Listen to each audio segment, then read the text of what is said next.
Hello and welcome, everyone. And welcome to Fer, the founder of this amazing platform and movement called She Talks.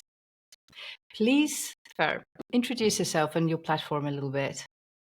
Ami, thank you. And it's so great to be here with you. I mean, you're such an icon, and I feel really privileged to be here and speaking with you today. Look, She Talks is a really beautiful platform for women. And I created She Talks from a period of time where I didn't have a voice for myself, a period of time where I felt like I couldn't freely express myself. And then I was being asked to get on stages and realized that there's something missing for women who have had experiences that have taken away their voice. And we need those sort of women on the stages more and in the right rooms and on the bigger stages sharing from their experience. So it was born out of that. I founded She Talks. I created it out of my own experience from life and as a speaker. And I mean, it's been going since 2016, launched to late 15. It's been going since then, going strong, reaching more women than ever. It's been a lifetime in the making because it's something that comes from your experience in life and the journey you've been on, because you've been on a huge journey. I'd just like to do a little pause here and say that Fer and I, we have known each other for a very long time. I used to live in Australia and we were very close. And when I left, sometimes at certain periods we've lost contact, but we managed to keep this beautiful friendship happening. And it's been so amazing to see your journey throughout these years, and also how similar our journeys have been, even though we have lived in different continents even for the last quite a number of years. We've gone and done our own thing and haven't been in contact. And then we come back together and we've discovered that we've been on similar journeys. Yes, very similar. Right? See, yes. I'm talking Italian, see. So please tell me a little bit about your background, why you felt the need to create this and why you felt that your voice had been dimmed and why you feel passionate about helping women reclaim their voices. Absolutely. And I know that to tell that story, I need to tell the story of my beautiful parents who raised myself and my two younger brothers having a voice, because without that contrast, I would not have been as driven, or perhaps even not even as aware of the loss. But my parents gave us each a voice, and we would sit as a family and we were kids and they'd say, well, what do you think? And even though, of course, they were our parents and we did what they decided to do, we discussed things together. And my parents were really wonderful in saying, I love that idea. Have you thought about this? Yeah. Right. Oh, okay. Well, how about we do that then? Yeah. Okay. Yeah. Do you know what I mean? But at no point did I ever feel I wasn't worthy of sharing my ideas. I wasn't worthy of freely expressing anything. I never felt like it would be stupid. Yeah. And that's beautiful. Right? Beautiful way to be brought up. Yeah, really free. And of course, that's because they came from a highly religious family. Ministers, both had parents who were ministers. And so when they had their children, they decided they were going to do something different. Now, I was born in 1962 and I was born right when the feminist movement was in the media. And I had some beautiful role models, right in front of me, which was amazing. So that also allowed me to have a voice and feel driven to express myself and to look at where those stereotypes of being a female were limiting me, because I was thinking in my youth, even at 10, I was thinking, why is this movement here? I don't understand. I don't feel those things. And then when I started looking through the filter of my own life at school, I'm like, we do have this stereotype. It is different for men and women.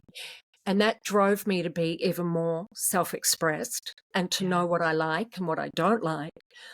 And then, unfortunately, a series of traumatic events, and especially with sexual abuse and being groomed at an early age, in puberty, the message I got then was that no one will like you if you open your mouth.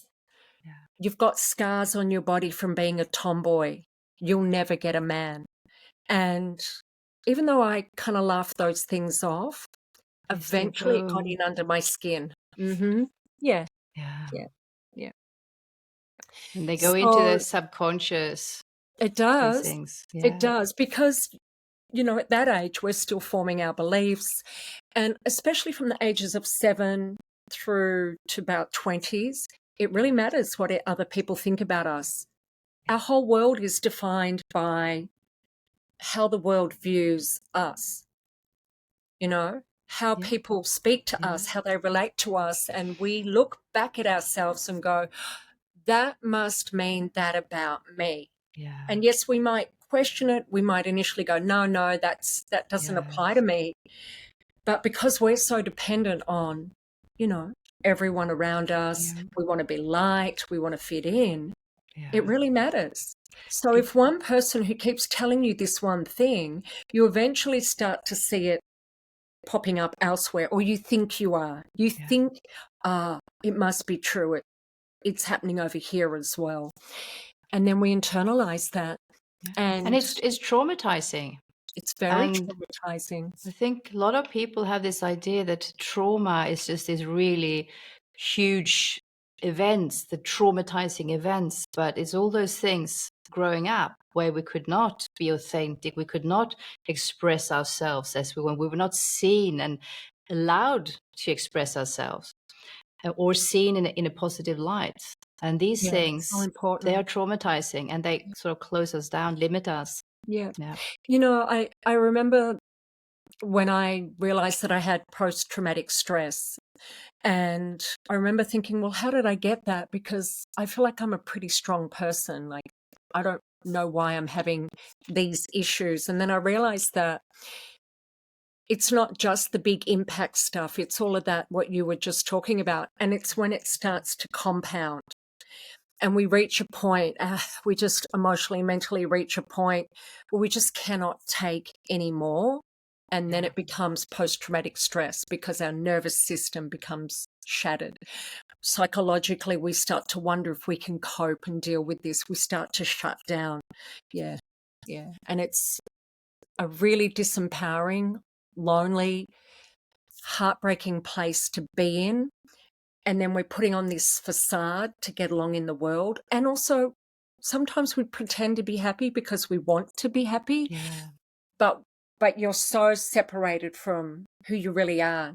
And I know you relate to this. I remember going through a whole period of time where I was acting being me. I was pretending to be me. And I never felt like I was me anywhere.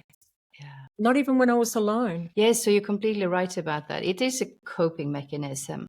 And especially if we've heard from people around us that we're only good in a certain way, or that we feel that we need to be in a certain way to be loved, seen, accepted, included, safe. It is in our subconscious minds, it's also in our reptile brains. It's like that part of us from long time ago when we lived in tiny little communities in the savannah. If we were cast out by our tribe, that meant certain death. So in our minds, not consciously, but if we are not included and if we don't feel safe, seen by the people important to us, it's equal to dying, to be cast out from our tribe. And that is like, so in our brains, it goes this survival mechanism. That means death. So I better put on this brave face, because we also live in a world where we're taught to be happy and successful and always strive forwards and put on the brave face and keep on. It's true. We're taught that we're supposed to be happy. And I think that's one of the dangers for young women. Oh, look, yes, young men too, but I'm just saying mostly women, because we're literally conditioned to be good girls, to be more quiet. Or if we're not told to be quiet and sit down and be a good girl, we constantly hear boys are very loud and rowdy when they play, and girls are really quiet and they know how to entertain themselves. So we get these messages, and then we fulfill those messages. And then we're supposed to be happy. So we smile even when we feel uncomfortable with the way someone's talking to us, which could be the predator. And yet we still smile, we still be polite, because we're worried about being the good girl, and we're worried about being rejected, or, certain death of dying from the tribe not accepting us. So there are a lot of factors involved, but that whole thing of not being completely authentic, it is very common. It is very common among people, men, women of all ages. And I think especially now as well these days with social media as well, you put on this facade. You might start being authentic in certain ways and putting out things that you like, and then you notice after a while you only get likes and comments and followers for certain type of images, certain type of content, and they go, that's what works, I need to do more of that. And I've seen young men and women that all of a sudden that persona becomes their whole life, and they feel that they need to live up to that. So I think it's even, so I think it's a classic example. And she talks about it. She says that there's no way she can have a different image or act a different way. This is it, her for life. So I think it's even harder these days, and I think it's even more important to talk about the crucial importance of being authentic, of speaking your truth. And that's, where you come in as well and help so many people with this. It's not just about reciting someone else's story or what someone else needs to hear. It needs to come from within. But it's not even reciting your own story. It's actually getting to that place where you can literally be vulnerable and talk about your experience in a way that is so authentic that it just literally reaches into the hearts and the minds of the listener. It's not like there's another hard luck story or a sad story. It literally speaks to the listener, because when we're not being authentic, we hold some stuff back because we might not look good, and we want to look good. But when we're being authentic, you're literally telling one on yourself. You're literally saying the nitty-gritty about where you also stuffed up, where you also played the part. And they're hard things to say. Vulnerability is scary. I remember I used to do a thing called, when I used to do my Saturday lives, I used to sometimes bring people on, and it wasn't an interview, it was more of a conversation. And it was a woman who'd interviewed me in a podcast, and she had been a survivor of incest. And she told her story in such an honest way that it is hard to hear, but you can't deny the truth of it, because people would gloss over that information normally. How in that situation she still loved her dad, and people don't want to hear that. So when you're not being authentic, you say what you think other people want to hear. And then the unfortunate thing is, it's interesting, but it's not particularly captivating or engaging, and it's definitely not transformative for the listener. Or for the person talking, because... Or for the person talking, Because being able to talk from your heart, when you're open, when you're vulnerable, when you're authentic, it is extremely liberating and healing. Very. So what advice would you give to women that feel that they can't, they are too scared, or they don't even know what to talk about. They feel that their story is not important, or they're just scared of being seen. There are so many fears related to this. And I can completely relate to that. And the way that I dealt with it at the time was I had to be honest and admit to myself I still wasn't going to talk about myself or my story. That was too risky. So I thought, well, how do I start having conversations with people where I can start to test being authentic, maybe put a few nuggets in. Yeah. And so I would literally script some questions, some small talk stuff that I would say to people. And then I found a way, I realized I'm going to get them to talk because that's better for me. And then I would ask lots of questions. That I realized I could do. And then I'd really listen to what they were saying. And then if they were talking about themselves, I would do a call and response, which is, so they'd say something about themselves and I'd go, okay, I'm going to match that. I'm going to say something about, yeah, me too. Or I'm like that. I get a bit nervous sometimes, but I wouldn't give anything away. Mm-hmm. But that felt really authentic for me. So I was practicing. Getting out a little bit and then crawling back in and going, okay, I feel safe. That's enough. And then I'd go home and journal. And I would literally say, here's what I said. Here's how it made me feel. I was a little uncomfortable. It's like I didn't die. They don't hate me. Everything's okay. And I go out and try again. But certainly in the world of public speaking, where I was getting on the stage and being asked to talk, about my story, and my whole journey has been getting to that place where I could be 100% authentic. So I made a decision, and your listeners may be at this stage, I made a decision that whatever I felt like talking about, I was actually going to risk saying it and risk not being liked. And, it takes something to get to that place. And I'm actually at that place where you can not like me and I'm okay with that because there are others who do. But to get up and say exactly. And so then I started telling truths on myself. So I said, hey, I run this business. It's really successful. I did this about 4 years ago, but I procrastinate. I can spend some days sitting down at the computer, falling asleep, thinking I need a sleep, go get a cuppa, come back, go have something to eat, come back and do no work, completely procrastinate. And I thought, people are going to hate me because I'm supposed to be successful and I'm admitting that I'm not. And I found that the complete opposite happened. Yeah, people you're were relatable. Like, Yes. I admitted. I said, I've been trying to act professional this whole time and appear successful to inspire you. And here's what's really happening when I'm at home, when I'm at the office. Yeah. And the opposite happened. And look, we hear this when we're not being authentic. We hear that people like you more if you're authentic, or they're drawn to you more, or it gives them permission to be themselves.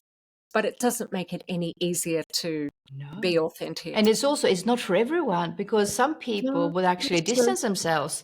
Yeah. And you need to be able to let go of those people as well, because they're not right for you. If they can't like you, love you, accept you when you're authentic, why should you hang out with them?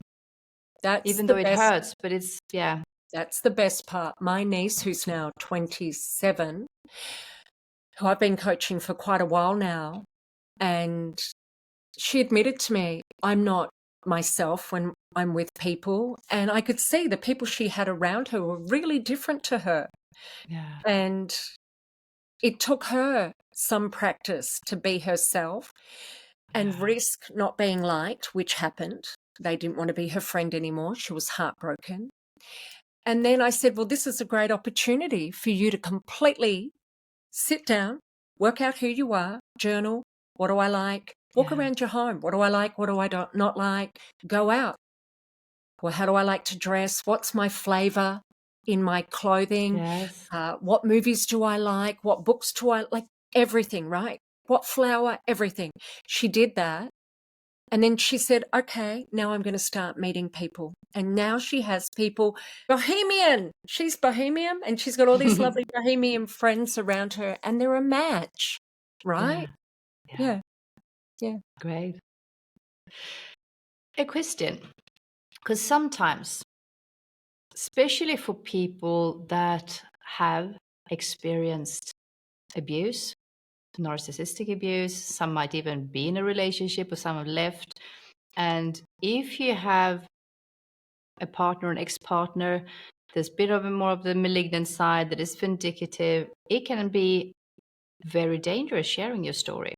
I was just going to say it wouldn't be authentic in that situation. No, that's what I mean. So in some cases, even though we push to be authentic and get your voice heard, but sometimes it is not the right time. And also sometimes if there are children or other people that can get affected negatively of what you're speaking about, it might not be the time as well. So what advice would you have for those people to still sort of heal that throat chakra, to heal that authenticity and expression, but without having to tell their whole story out loud publicly? Yeah. And I love that you say that, because I really believe that in as much as we need to be authentic and have freedom of self-expression, that really doesn't mean just say whatever you feel like whenever you feel like, right? It literally means, for me, it means there are things you don't say to certain people because they don't know how to take it in. They don't know how to process it, or it's just not safe for you to express yourself in an authentic, honest way. Yeah. It can be dangerous, like with a narcissist, who you and I have both dated a narcissist, unfortunately, but true. And now we are here able to talk about it. My suggestion, if you're in those sorts of situations where you feel in your home life or in the people most close to you, you can't express yourself, that's where I would go find, if you write poetry, I would find a group and I would write my poetry in secret, and I would go to that poetry group and share it, even if you feel mousy, even if it's quiet, just go share it, or join an acting group, come do public speaking, just find somewhere, even singing, because you get to express yourself. The voice, writing. But I would definitely take it away from where you can't, and I would take it to where you can, and you'd need to find those places. Yes. That's a really good advice. And I think that resonates with a lot of people as well. And two things about that I'd like to add, because especially when it comes to narcissistic abuse, if you haven't experienced it, it's extremely hard to understand. And even some psychologists, especially the older ones that started maybe 20 years ago, so they didn't learn much about it when they studied. And even if you talk to, social services, lawyers, judges, police, if you notice that they do not get it straight away what you're talking about, don't waste your time. It's just going to hurt you even more. They are going to get maybe even suspicious of you because it just doesn't make sense, because it's something really... it's like you're spinning a story. Yeah. They don't understand it. That's what I say. It's like, try for a person that's never experienced narcissism. It's like explaining to a squirrel what it's like diving on the Great Barrier Reef. There's no concept. It's like, it's like... You can't. No. So don't waste your time there. But even when you experience it for the first time and you suddenly realize something's not right, you can't get your head around it because it's so confusing. It's so complicated. And a little warning, something that I have noticed. It is great what we talk about, to speak your story. So if it's safe for you and you can talk about it in an authentic way, in a vulnerable way, and it can be extremely liberating and healing, and you can help a lot of people. But then be also careful to not make that your whole identity and your story, because it's easy once we continue to repeat something. This is me. This is me. This is my story. And that can go into just fuel the ego even more. And you get into this limited version of yourself, that this is it. This is my life and my story. I love that. So to be a little bit vigilant there as well. Yeah, I love that you've just said that. One of the things I remember having one speaker, just one example out of many, many situations, where she got up and did share her story and tears fell down her eyes and everyone stood up. It was a standing ovation. And I said to everyone, we need to move on from this place, though. So don't expect that every time you need to cry so that you can get that standing ovation, because then you're just in your story, repeating the story. Yeah, we need to constantly be evolving ourselves, and your story will never be told the same. I even had that myself, Ami, where I'm like, but it needs to be, I need to give that really dramatic part so that I get that reaction from the audience. And then I decided I wasn't going to do that. I was going to do what I teach. And I kind of missed doing that because, you know, you get really attached to that powerful emotion. Yes. But now I tell it, and I can tell my story now, which seems really, it's succinct, it's short, it gives you enough information for you to imagine what's happening, but I don't go into the raw details. So it's enough just to position my message, to position everything else I'm saying. And it's incredible because now I don't need to tell my story as much. And my message is just as, if not more powerful today. Yeah. Yes. That's good. Okay, I can so relate to that. Yeah. Because I started out just wanting to scream my story, what I've been through, and talk about it, and to help others and awaken people, and, you know, how can we do this together, and how can we heal from this and get it out there and talk about all these things. But I realized that it's not time and place for that. Maybe in 10 years, who knows? But right now, it's not the way forward. But then I realized that doesn't mean that I can't do anything. I can still talk about all these important things, about realizing, about prevention, awakening to these things, and how to heal from it, and how to be more present, and all of those things. Can still talk about all of that and make a difference without having to go into my story in details. People that have been through it, they get it anyway, that I've been through something, but I don't need to go into all the details about it. Yeah. So, And when you do need to tell your story, I think it's important to have a place where you can go into the details. If that's what you need to do. And certainly I had that period of time because it was like, I can't believe that happened. And I wanted to tell someone, these are the things that happen, right? I wanted to do that. And then we've got to move ourselves beyond that. And it's the place of healing. And to get into the place of healing, we need to talk about not what happened, but how we have come out of that and who we are because of that. That's really important. Not to negate what's happened, because I certainly have times where I speak up about that sort of behavior. But what's more important is what we can do to solve the problem, what we can do to help put an end to it, what we can do to be more empowered within ourselves. That's a huge inspiration. Yes. Acknowledging what's happened, that is crucial, but it's only the first part in the process. Then we have the healing, but then there's also the transformation part. Like, what do you want to do now? Who do you want to be? What do you know now when you're free? So a lot of people, it's easy to get stuck in that first phase. Okay, oh, this has happened to me. Oh my God, this has happened. And then there's others. And yes, I talk about it now. Or for instance, I've noticed on social media, when I talk about narcissism and narcissistic abuse, people get so emotional about it, and they get fired up and passionate. And yes, it is important, but I feel like sometimes it's easy to just get stuck in that and not move on. So once you moved on and you work on your healing, then if you feel a calling to help other people overcome it, to spread awareness, that's okay. But important to not put more negative feelings on the fire, to not continue to burn that hatred and those horrible narcissists or those, because then you come from the wrong place, and it's like, couldn't agree more. That's not going to help. No, so it doesn't change anything. And and quite literally, I do have compassion for people with narcissism, because that's a child that was abused or traumatized or mistreated or didn't get what they needed, and that's heartbreaking, and that should never happen.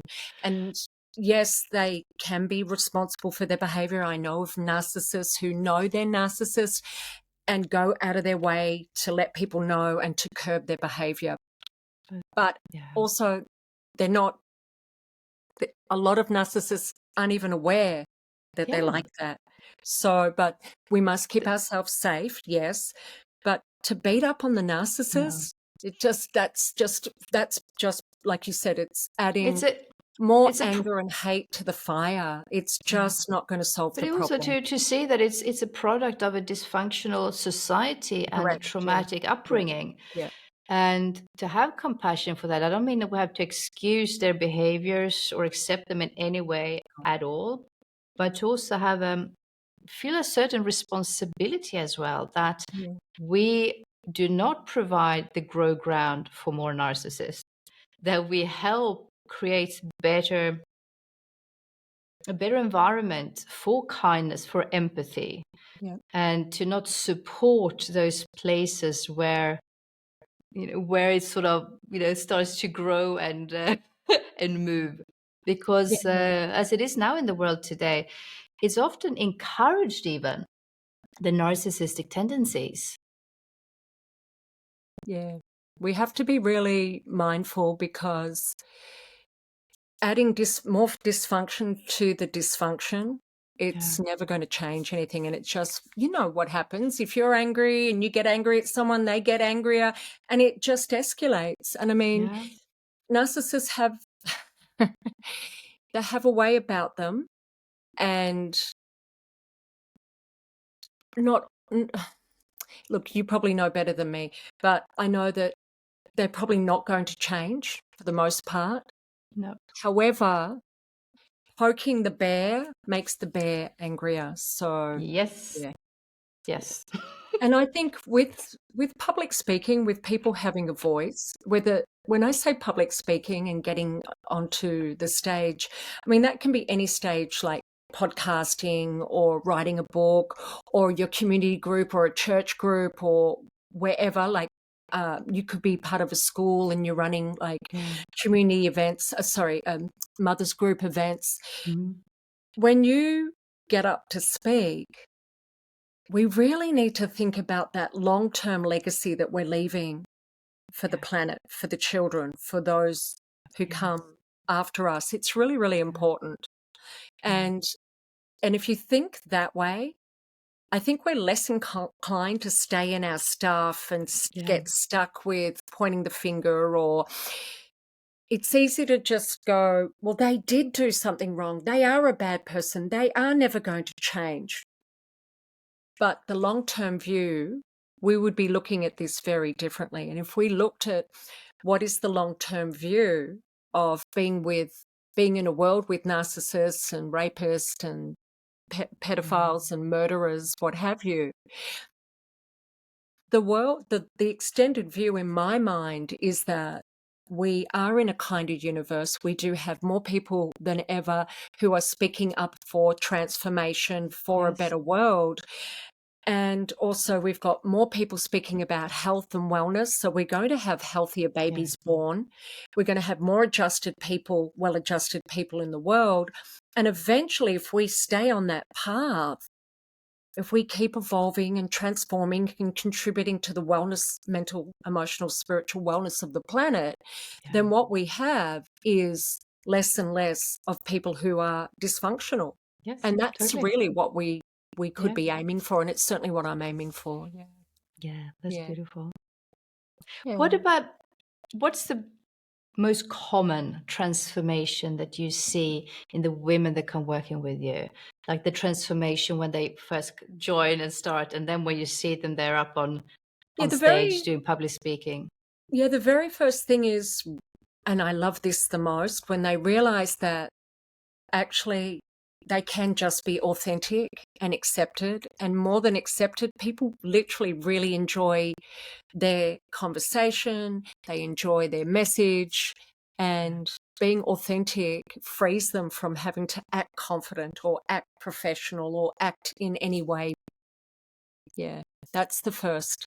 And then so that brings them to a place where they feel confident, and then they have the courage. They have the courage to get on those bigger stages or get into the right rooms where they want to be fully self-expressed. Yeah. That's great. Because by now you work with a lot of women, I know. So you've seen a lot. Yeah, over 4,000. So wow. Yeah, and I've worked with women in Guide Dogs Victoria, Vision Australia, Geelong Women in Business. I've worked in women in Telstra, just lots of places, lots of organisations. That's great. Yeah. So if someone that is not in Australia, they want to learn from you and get in contact, do you have any possibilities for them, or is like you need to be in Australia? Oh no, you don't need to be in Australia. I work on Zoom. Where I'm working right now, Ami, is look, I started off working with women who had a fear of public speaking, and where I'm at now is I'm working with women who are ready to get on the stage and tell their story. So we craft their talk together. I help them craft their talk, and that can be into a short talk or a keynote, and that will allow them to get up and deliver their message. I'm currently working with a woman who has a history of rape, and she wants to talk about that in a way that isn't dramatized, in a way that lets people know that those sort of things happen. Her story's quite different from anything I've heard before. So I'm really excited for her to get up and share some of her story and then her messages.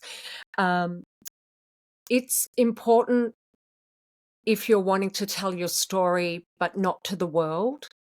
It's important to write it. So I work with women to write their story, whether they want to be self-published or simply put something together that they share with family and friends. So I do that as well. That's great. We put a link in here as well, how they can get in contact with you. Yeah, for sure. Yeah. That's great. Oh. It's been so great chatting with you. Is there anything else to round off that you'd like to share? Yeah, I think it's important for women, even not just if you've had trauma, but even if you're not had trauma and you're pretty happy in your life, I think it's important for women to share their ideas with the world because we need more women sharing their big ideas. And I talk to women all the time and I hear their stories and I'm so impacted by the power of their message. And a lot of women don't even realize it. And I would love to see more women sharing their ideas and their messages in the world. Yes, It breaks, please. and it's breaking the stereotypes of who women are in the world and who women are as leaders in the world. And also, I want to see more women leaders. Yes. And also what I'd love to see, more women leaders that do not feel that they have to be in their masculinity, in their masculine energy to be able to be a leader, to be able to be successful. But it's possible to be a leader, to be successful, to be powerful, to be authentic while doing it. In also a softer feminine energy, because not everyone has that raw masculine in them. Not everyone. No, there are many women as well that have that more the softer energy, more the intuitive wisdom and all that. But there are some of us who do. And I remember I used to think I have to be more feminine. I have to tone it down. I can't be so direct and opinionated. But then I reached a point and said, I like being direct and opinionated. Yes. So for all that whole spectrum, because women, they're on a huge spectrum. And all women, either if you're that very, very soft or you have more that raw power, or that you can still be a leader, you can still be successful in that. And I think that's everyone has something to share. Everyone has a gift, a purpose. Everyone has a message. Yeah, totally. I remember when I met Ida Buttrose, and I just adore her. I mean, her story is so impressive. So she broke through the first woman to break through the glass ceiling, and she talks about how she would be at the magazine and all the men would be literally around the water cooler, and she would come to join them and they'd stop talking. because they were talking football. So she went away, she started dressing more masculine, she started learning about the football, and she'd come and try and join in, and it was really awkward. So this happened for a long time, and then eventually she reached a point where she thought, I've reached a level of success. I want to go even higher on the ladder. I'm concerned if I don't keep up this masculine way of leading that I might not be successful. But there was something within her that said, but it's not true to me. She came in one day in a pencil skirt, heels, and a blouse, and they were talking football, and they tried to get her involved. And she said, I'm just going to leave you guys to talk about the footy. I'm going to go do my nails or something like that. Yeah. And they laughed, and they came up to her later, and they just said, we loved that. We loved how you just brought your whole self to work. Yeah. Yeah. So, yeah. Yeah. Yeah. Yeah. Yeah. Because authenticity is powerful. It is powerful. Yeah. There's That's what we need to remember. Yeah, there's an activist at the moment on Instagram. Apologies, her name is not coming to my mind. Okay. She's late 20s. She sits with government, like she's animal liberationist. She's on a political party, full of tattoos. Used to be a stripper, says, I used to be a stripper. But she's out there in the media being a voice, and they can't not listen to her because she's just being herself. But she gets a lot of hate mail and a lot of men saying very awful things to her. And I really hope that when she goes home at night that she is as strong as she appears to be. But she dares to be herself, and she's doing it because her message is greater than looking good or being liked. And we need to break this. We need to break through this, having to look like we got it all together and having everyone like us. It's not even possible. That's what I think, that a lot of the times the key to dare to be authentic and to dare to speak up is to have something greater than just ourselves to work for. Yeah. It could even be something very, close at home to our children, family, but it can also be our purpose. If we feel really passionate about something, if that is bigger than our fear for not being liked, then it's easier. And that takes focusing on that as well. It takes telling ourselves, and that's certainly what I had to do. This message is far too important for me to be self-conscious. Okay, you can be self-conscious, but I'm not going to focus on that. I'm going to focus on giving my message. Yeah. Well, it's been so great speaking with you. Yeah, you and too. Thank you for your wisdom and your inspiration. Thank you. Yeah. Because you're a beautiful example as well, not just of what you talk about, but your life. I've seen you through so many different bumps and ups and downs, and it's amazing because I know where you have been and what you've been through, and how you are today, and how you just blossom and shine, and it is amazing to see. Yeah, well, it's no matter what you've been through, no matter what you've experienced, no matter what you haven't experienced, no matter what you think you know, what you don't know, it is truly possible to fully be in alignment with who you are, your authenticity, and to be fully expressed, or to feel fully expressed, and feel like you belong in the world, and just be happy in your own skin. It's truly possible for every single woman on the planet. And a little note, if you don't feel that the people that you hang out with now are your tribe, that they don't accept you, hey, we have a whole world of people. You will find your tribe, your community where you can be authentic. Now these days is so much easier with with internet. You can find your tribe. So that's not an excuse anymore. Not at all. Yeah. Thank you so much for your time. You're welcome. I really do appreciate it. Yeah, I love being here. Thanks, Ami.